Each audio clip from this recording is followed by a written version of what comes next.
గురువై నడిపించి సఖుడవై చేరదీసే నా ప్రాణమా బాబా.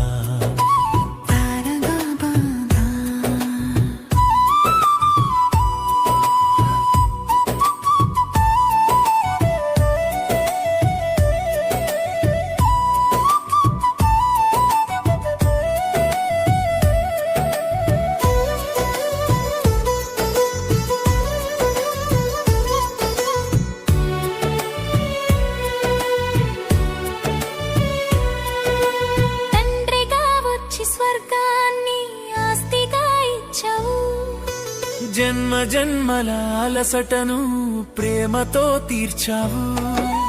కోల్పోయిన సుఖ శాంతులను తిరిగి నాకిచ్చావు. నీ ఒడిలో తలదాచి నేను సేదదీరాను. ఎంత మధురమీ బంధం ఓ నా ప్రియతమ బాబా. నా తోడు నీవే, నా నీడ నీవే, నా సర్వ బంధుమవు నీవే శివ బాబా. తండ్రివై లాలించి గురువై నడిపించి సఖుడవై చేరదీసే నా ప్రాణమా బాబా. ప్రాణమా బాబా.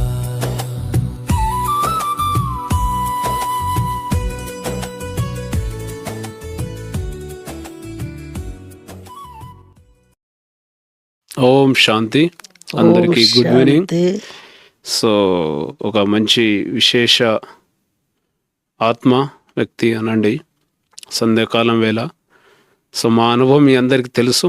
పరమేష్ బాయ్ మా యొక్క లౌకికం తండ అన్నమాట. అక్కడ కట్టు బొట్టు తిండి తిప్ప అన్నీ ఏదైతే ఉన్నాయో భాష సంస్కృతి కల్చర్ అన్ని రాజస్థాన్ మౌంట్ అబు ఆరావళి శిఖరంలోనే కదా బాబా గారు వచ్చింది.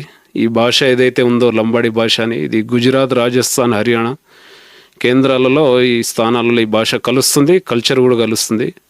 సో అక్కడ మేము చిన్నప్పుడు మీ అందరి అనుభవాలు విని ఉండొచ్చు. ఎలా మేము బయటికి వచ్చాం, మళ్ళీ మధువన్లో ఇక్కడ ఎలా సమర్పితమయ్యాం.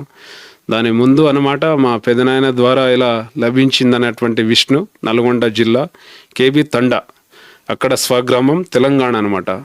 అక్కడి నుంచి ఈ ఆత్మ బయటపడి ఈరోజు 20 సంవత్సరాల వరకు మీ దగ్గర ఎదురుగా స్టూడియోలో ఇక్కడ ఎదురుగా కనిపిస్తున్నామంటే దానికి కారణం మా పెదనాయనే చెప్పొచ్చు. ఎందుకంటే 3 years తర్వాత నాకు బ్రహ్మకుమారి తెలిసింది.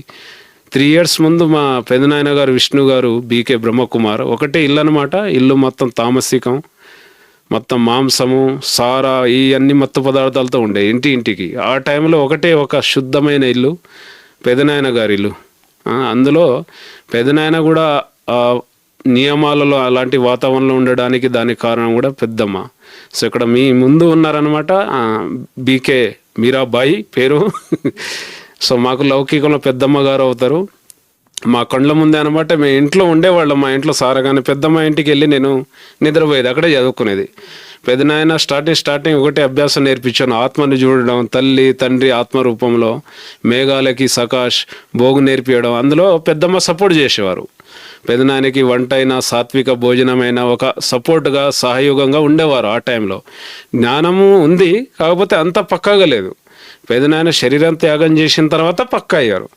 చూడండి, మళ్ళీ వాళ్ళకి భాష కూడా హిందీ కూడా వచ్చు.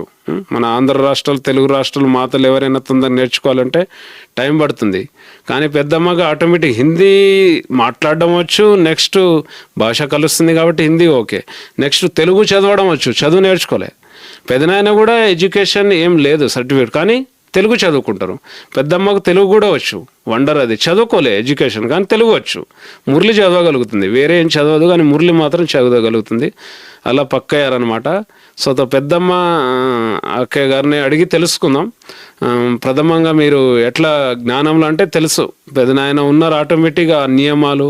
పెదనాయన మనసు సేవ ద్వారా కూడా వాళ్ళ అనుభవాలు చెప్తుంటారు. రవణపేట 40-50 కిలోమీటర్ దూరం మా ఊరికి. అక్కడ మనసు సేవ ద్వారా పెద్దమ్మకి లేపేది అనమాట సూక్ష్మ శరీరంతో. తండలో పాట మోగేది, బాబా పాట. పెద్దమ్మ పాట పెట్టేది. మేము అప్పుడు చిన్నగా ఉన్నాం, 9th 8th ఉండేదన్నమాట. అక్కడ ఉండి మేము అక్కడే చదువుకునేది. ఇంకా బాబాకి ప్రసాదం అప్పుడే తయారు చేసేది. ఆ రకంగా ఈరోజు మధువనికి వచ్చారు, మీ ముందు కనిపిస్తున్నారు. సేవ కూడా వస్తుంటారు అనమాట. ఏకాంతంగా ఉంటారు, నిశ్చింతంగా ఉంటారు, ఏ టెన్షన్ ఉండదు ఇంట్లో. సో పెద్దమ్మ గారి అనుభవాలు తెలుసుకుందాం. మీరాబాయి, బీకే మీరాబాయి పేరు, భక్తరాలు మీరా అంటారు కదా, తప్పించేది కృష్ణుడు కోసం తప్పించేటటువంటి కృష్ణుడే స్వామి అనుకున్నారు కదా, ఆ రకమైన భక్త శిరోమణి మీరా గారి యొక్క పేరు ఉంది. ప్రాక్టికల్గా సంగమయుగం ఇప్పుడైతే మీరా, డైరెక్ట్ మీరా అంటే దేవుణ్ణే భర్తగా చేసుకోవడం. లగి లగన్ మీరా ఐసి హోగి మగన్, కానీ మీరా ఓతో గానే లగి లగన్ లగ్నం అట్లా అయింది. గల్లీ గల్లీ వెళ్ళిన కూడా ఆ దేవుని పాట, కృష్ణుడి పాటే పాడుతుంది అనమాట. కృష్ణుడే నాకు భర్త అనుకుని నడిచింది. సో పెద్దమ్మ గారి అనుభవాలు మనం విందాం. ఎలా అనిపించింది జ్ఞానంలో వచ్చినప్పుడు, ఎలా ఉండే మీకు ఆ సిచ్యువేషన్, తండ వాతావరణంలో ఉంటూ కొంచెం అనుభవం చెప్పండి. తండలో ఉన్నప్పుడు ఇంత బాగా ఇబ్బందులు అనిపించేది. ఇప్పుడు బాబా ఒడిలో వచ్చినప్పుడు సంతోషంగా అనిపిస్తుంది. ఏ కుటుంబం ఉన్నా కానీ బాబా ఉన్నాడు తోడు, నీడ. 4 గంటలప్పుడే లేపుతాడు బాబా. 4 గంటలప్పుడే లేస్తా, యోగా చేసుకుంటా, బుక్ చదువుకుంటా 9 గంటల వరకు. తర్వాత ఏదైనా ఇంట్లో పని ఉంటే చేసుకుంటా. పక్క వాళ్ళతోటి ఏ పని అవసరం లేదు, బాబాతోని అవసరం, నా సేవ అవసరం. ఇక అందరితోటి మంచిగా ఉండాలని భగవంతుని తలుచుకున్న తర్వాత నుంచి నా ఆరోగ్యం కూడా ఇంతవరకు బాగానే ఉన్నా. అందరితోని సంతోషంగానే మాట్లాడతా. ఫోన్లో అయినా ఏదైనా ఎట్లా వచ్చినా పోయినా సంతోషంగా ఉండాలి. బాబాని జ్ఞాపకం చేసుకోవాలి. మనం నడిచినప్పుడైనా బాబాని జ్ఞాపకం ఉండాలి. ఇక ఒకటే అన్నట్టు ఇప్పుడు బాబా ఊళ్ళో మంచిగానే తిరుగుతున్నాం, మంచిగానే తింటున్నాం, చేస్తున్నాం, అంతే. మీరు ఒక్కరే ఉంటారు కదా ఇంట్లో? ఇంట్లో నేను బాబా ఇద్దరం ఉంటాం. కానీ చాలా మంది ఈ రోజులు ఏంటంటే నాకు ఏ భయం ఉండదు. ఒక్కరైతే భయపడతారు, పిల్లలు చూడట్లేరు బాగా. జ్ఞానంలో ఉన్న వాళ్ళ కూడా కొంతమంది అలా ఉన్నారు, మోహం. నాకు లేదు. మీకు ఎటువంటి మోహం లేదు? ఇంకా స్టార్టింగ్ ఎలా ఉంటే పెద్దమ్మ వాళ్ళు ఉన్నప్పుడు ఆ ప్రాక్టీస్? ఎందుకంటే మీరు రావణపేటలో కూడా ఉన్నారు కదా అప్పుడు. రావణపేటలో తర్వాత బయటపడ్డాం. రావణపేటలో ఉన్నప్పుడు పెదనాయన నాకు చెప్పలే, భయపడతారు వీళ్ళు, చెప్పకుండా సంవత్సరం గడిచిన తర్వాత చెప్పిండు జ్ఞానం. ఇక వీళ్ళు భయపడతారు, నాకేడ ఇబ్బంది పెడతారు అన్నట్టు మాకు ఏం చెప్పలే. 1 సంవత్సరం దాటిన తర్వాత ఏదన్నా తినాలంటే తినకపోయేది. తినకుండా ఉంటే చిన్నగా చింటూ పుట్టిండు చూడు, సబితా వాళ్ళు. ఆయన పుట్టిన కాడి నుంచి మొత్తమే మర్చిపోయాడు. అప్పటి నుంచి తెలిసింది, ఓం శాంతిలో ఇట్లా పోతున్నా, నేను ఏవో చేసుకుంటా, నేను ఇట్లా తినను అట్లా తినను, మీరు కూడా ఇట్లా ఉండాలి. నాకు మంచిగా అనిపించింది. బాబా ఇది తాగిపోతే మర్చిపోతే బాగుంటుంది, ఎవరు లేకుంటే బాగుంటుంది అన్నట్టు అనిపించేది. ఇక అందుకోసం సంతోషపడ్డది నేను. అంతలో వస్తుంటే మీరు చదువుకుంటే ఇంకా నాకు సంతోషం అనిపించేది. మంచిగా చదువుకుంటున్నావు కదా, చదువుకుంటుంటే నాకు మంచిగా అనిపించేది. ఇక సప్పుడు చేయకుండా ఏదైనా మంచిగా వస్తుంటే అప్పుడు బర్రెలు గిట్ట ఉండే, జర చికాకు ఉండే. ఇట్లా పల్లెటూరు, ఈ పని ఎప్పుడు కావాలి, ఎటు పోవాలి, ఏంది ఈ పని తెలియదు కదా, అంత ఐడియా లేదు. దేవుడు ఎడ వస్తుండు, ఏం చేస్తుండు, ఏం పెడుతుండు అన్నట్టు అనిపించేది. ఎందుకంటే పల్లెటూరు దృష్టి కూడా పరమాత్మ పైన ఉంటది కదా. ఎందుకంటే బాబా అంటాడు పల్లె పిల్లలు, పేద పిల్లలు, పల్లె పిల్లలు, స్వచ్ఛమైన హృదయం గల వాళ్ళని అంటాడు బాబా. భావనతో కూడుకుంది కదా. భావనతోనే తెలిసిన తర్వాత ఇక బాబా మన ఎన్ని గుళ్ళో పోయి పూజ చేసినా కానీ తృప్తి ఉండకపోయేది. మన ఈ బాబాని పట్టుకున్న కాడ నుంచి మనకు మంచిగా అనిపించింది. ఇప్పటికైనా మంచిగా అనిపిస్తుంది. ఏ భయం లేదు, ఏ ఫికర్ లేదు. బాబా ఒక్కడే. బాబాతో ఎలా యోగం చేస్తారు? అందరేమో చాలా కష్టపడతారు, బట్టి చేయాలి, అది చేయాలి. మీరు ఒక్కరే ఉంటారు కదా, బోర్ రాకుండా యోగం ఎలా చేస్తారు? యోగాలు ఒక్కరు ఉంటేనే మంచిగా ప్రశాంతంగా కూర్చోవాలి. 10 మంది గుడితే తలకాయ నొప్పి లేదు. కానీ సైలెంట్ కూర్చుంటా నేను. బిడ్డ ఇంటికి పోయినా, కొడుకు ఇంటికి పోయినా రూమ్ల పక్కన పోయి కూర్చుంటా. 4 లేస్తా, యోగా చేసుకుంటా. మళ్ళా నేను లైట్ పంపించాను కదా నువ్వు, ఆ లైట్ పక్కన పెడతా. బాబా లైట్ ఎట్లా మాట్లాడుకుంటాం, యోగం ఎలా చేస్తారు? ఎందుకంటే యోగానికి కన్ఫ్యూజ్ అవుతారు చాలా మంది. మీరు ఒక్కరు సైలెంట్ గా కూర్చుంటే మనకు అలవాటు అయిపోయింది. సైలెంట్ గా బాబాకు స్మృతి చేయాలి. ఏమైనా మాట్లాడేది ఉంటుందా? ఎందుకు మాట్లాడాలి? బాబా బాబా నేను ఒక ఆత్మను, జ్యోతిర్బిందును, నేను లైట్ మైట్ జ్యోతిర్బిందు, మహాన్ ఆత్మను, నేను లైట్ ను సమానంగా. బాబా నాకు ఒకటి తెలియదు, రెండు తెలియదు, అంత నీవే చెప్పాలి. నేను ఒక బొమ్మలాగా ఉన్నా, ఇక అంతా నీకే ఉపజెప్పిన, నాకేమీ తెలియదు, అంతా నీవే చేసేది, నీవే చూసుకోవాలి. పొలంలో పోయినప్పుడు వరిశన బెదినాయన ఒకసారి పోయిన తర్వాత పొలంలో చేపియాలంటే తెలంగాణ బాబా నీవే తీసుకురావాలి కూలీలు. నాకైతే ఏమి తెలియదు, నీదే చేను నీదే పొలం, నాకైతే ఏమి తెలియదు. అట్లా అనుకొని పోతే వచ్చేవాళ్ళు, వస్తామన్నారు కానీ రానన్నకపోయేది. ఇప్పటికైనా 4 గంటలప్పుడే పిలిచినట్టు మాసి అన్నట్టు నీ గొంతిని వస్తుంది. మేము కూడా వస్తుంటాం అప్పుడప్పుడు. అట్లా ఎవరో చిన్నమన్నట్టు పెద్దమన్నట్టు సేవ అంటారు బాబా, దాన్ని ఎమర్జెన్సీ సకాసి అంటే అది టచింగ్ వస్తుంది. అప్పుడు పెదనాయన కూడా చేసేవారు కదా. అట్లా ఆయన రానుపేట నుంచి జుష్టి ఇస్తే తలుపు కొట్టినట్టు సౌండ్ వినిపించేది. లే ఇంకా ఎంతసేపు పండుకుంటావు. ఈ మధ్యన కూడా అప్పుడప్పుడు బియ్యం నానేసి పండుకుంటే చుట్టాలు వచ్చి ఎప్పుడు వండి పెడతావని కూడా కల వస్తుంది అప్పుడప్పుడు. అట్లా ఇంతవరకు బాబా దయ వల్ల ఇంతవరకు బాగానే ఉన్నాం, మంచిగానే ఉన్నాం. అందరూ సంతోషంగా ఉండాలి, తండలో కూడా ఆత్మలందరూ సంతోషంగా ఉండాలని బాగా మనసుతోటి అందరి ఇంటింటికి పోతా, చుట్టాల దగ్గర కూడా పోతా, వాళ్ళతోని ఓం శాంతి ఓం శాంతి అనుకుంటా వస్తా. వెరీ గుడ్, పెద్ద సేవ ఇది. ఒంటరిగా ఉంటా పల్లెటూరులో ఓం శాంతి అనుకుంటా అందరితోటి మనసుతోని, అందరు మనకి ఎంత మంది తెలిసి ఉన్నారో వాళ్ళ దగ్గరికి పోయి కూడా వస్తా. నెక్స్ట్ మీరు బాబా దగ్గర వచ్చారు, ఇప్పుడు మధువన్ ఎలా అనిపిస్తుంది సేవ చేసేటప్పుడు? ఇప్పుడు 4వ ఇది 4వ ఇంకా పక్క అయ్యారు కదా. 4వ ఇప్పుడు ఆరోగ్యంగా బాబాయ్ చూసుకోవాలి అంత, అయితే మళ్ళీ సారి వస్తా. 5వ అవుతుంది. ఓం శాంతి బాబా, ఓం శాంతి. నెక్స్ట్ ఇప్పుడు మధువన్లో సేవ చేస్తాం కదా, ఇంతమంది పరివారము, ఇంత అక్కడ అంతమంది కుమారులు దాది వాళ్ళు, అంత సంతోషం అనిపిస్తుంది నాకు. సంతోషం అనిపిస్తుంది కానీ కొందరు అంటారు కదా, నీలాగా అందరు తయారు కారు, నీలాగా అందరు కారు, నీవు ఎందుకు మాట్లాడతావని అంటారు పిల్లలు. నా మాట వినరు, మీరు డాక్టర్ మాట వింటారు, మీ పంచాది లొల్లి అంటే ఇంటి వాళ్ళతోని ఎవరు మాట వినరు. ఇంట్లో ఏమేం చూస్తుంటారు, ఇంట్లో ఎవరెవరు ఉంటారు, ఏమేమి చేస్తారు? ఏమన్నా ఇప్పుడు బాబా గురించి ఏదైనా మాట్లాడితే, పాటలు వింటే ఏదైనా అంటాం కదా. ఇప్పుడు చదువుకున్న స్టూడెంట్ పిల్లలు వినరు. అబ్బాయి ఏం చేస్తాడు? ఎంతమంది? ఒక్కటే అబ్బాయి కదా.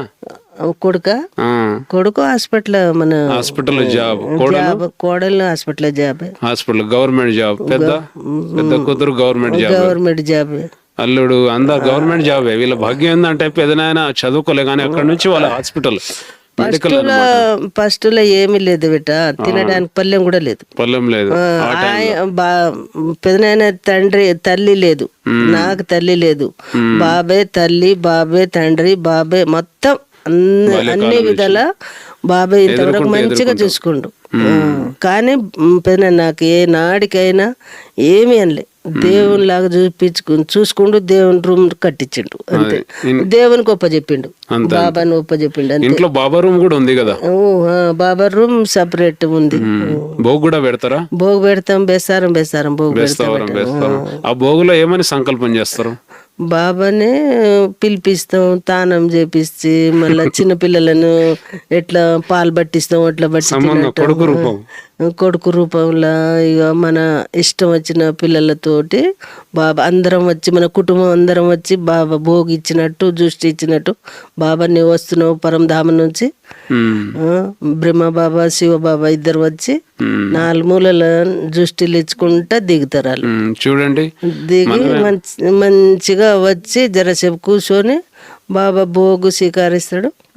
ఇక మనకు టోలీ తర్వాత మనమే తింటాం కదా. బాబా ఏం తినరు. ఒక్కరే ఉంటారు కదా టోలీ భోగు, మీరు ఒక్కరే తింటారా? ఎవరైనా పంచుతారా? పక్కనే పంచుతా. పిల్లలు వస్తారు కదా, పిల్లలు గేట్ కొడుతూనే ఉంటారు. ఊరు మొత్తం ఓం శాంతి అనే పేరు ఉంటది. ఓం శాంతి ఓం శాంతి ఇంకా వేరు ఉండదు. అంటే పిల్లలు వస్తుంటారు, వాళ్ళకు తప్పకుండా ఎప్పుడు గేట్ తీసినా గానీ ఏదన్నా ఒకటి చేతిలో పెడతా. అవునవును, దాత బాబా అంటాడు ఏదో ఒకటి ఇవ్వండి, ఏదైనా ఒకటి ఇచ్చి మంచి నీళ్ళన్నా ఆంటీ అని మన గమలగూడ నుంచి పిల్లలు వస్తుంటారు, వాళ్ళకు కూడా ఇస్తా.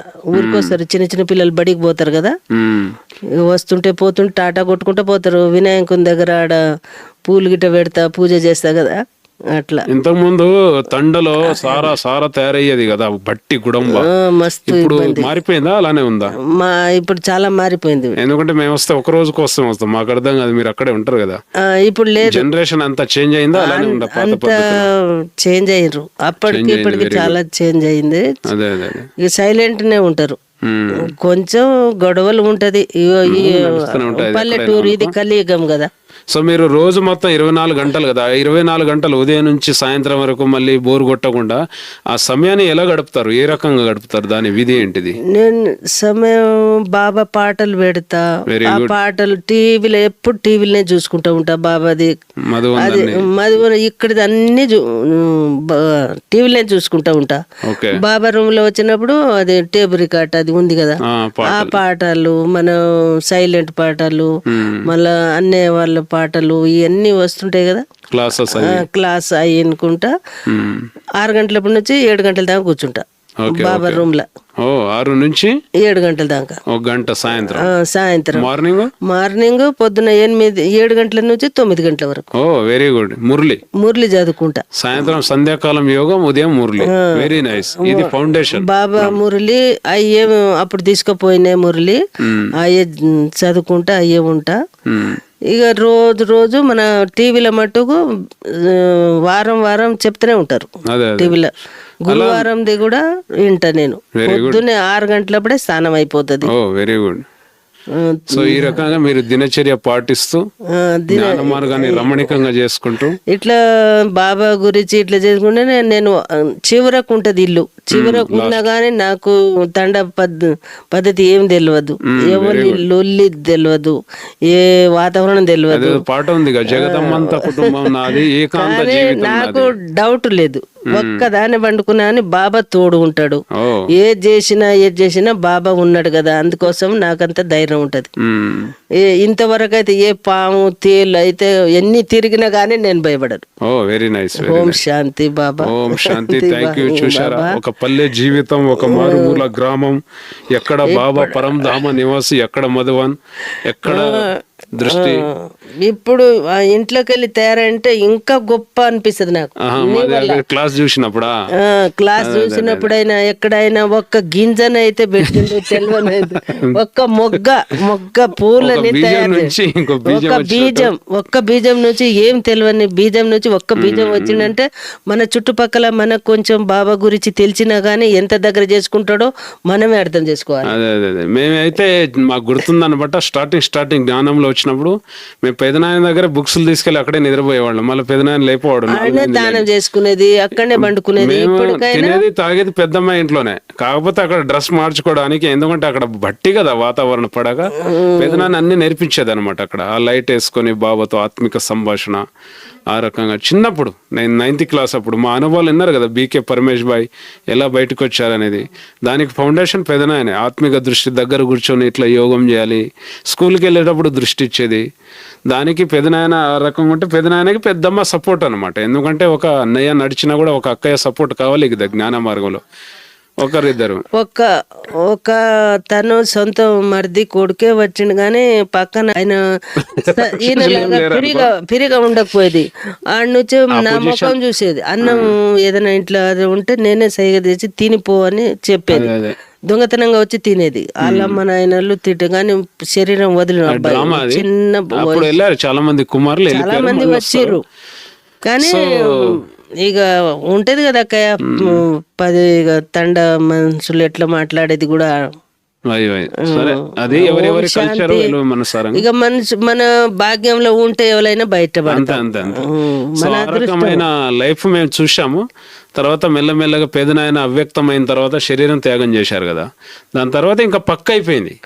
ఇక అప్పుడే సెంటర్ చూసినాం అప్పుడే సెంటర్ తీసుకెళ్ళాం. అప్పుడే తెలుసు నాకు ఇంతవరకు అసలు నల్గొండకే తీసుకురాలే, నేను రాలే. బర్రెలు ఉండే, వ్యవసాయం పనులు ఉండే. ఇక అప్పుడే భోగు పెట్టించి ఇక మొత్తం మాట్లాడిండు సెంటర్ లో అక్కయ్య తోటి. సో ఆ రకంగా అక్కయ్య అట్లా ముందుకు పిల్లలందరూ ఇప్పుడు ఇంట్లో మా పిల్లలు కూడా భోగు తీసి దృష్టి తీసుకుంటారు. దృష్టి అందరూ తెలుసు, జ్ఞానంలో ఉన్నా లేకపోయినా దృష్టి ప్రతి ఒక్కరు తెలుసు. సో ఇట్లా బాబా జీవితాన్ని ఒంటరిగా ఉంటూ రమణీకంగా చేసుకున్నటువంటి అక్కయ్య మాకైతే పెద్దమ్మ లౌకికంలో. మరోసారి మీకు చాలా చాలా ఈ స్టూడియోలో వచ్చినందుకు, బాబా ఇంటిని వచ్చినందుకు, వస్తూ ఉండాలి, వెళ్తూ ఉండాలి, నిర్విఘ్నంగా కొనసాగుతుండాలి. చాలా చాలా ధన్యవాదాలు. అచ్చా, ఓం శాంతి. Thank you. Om Shanti.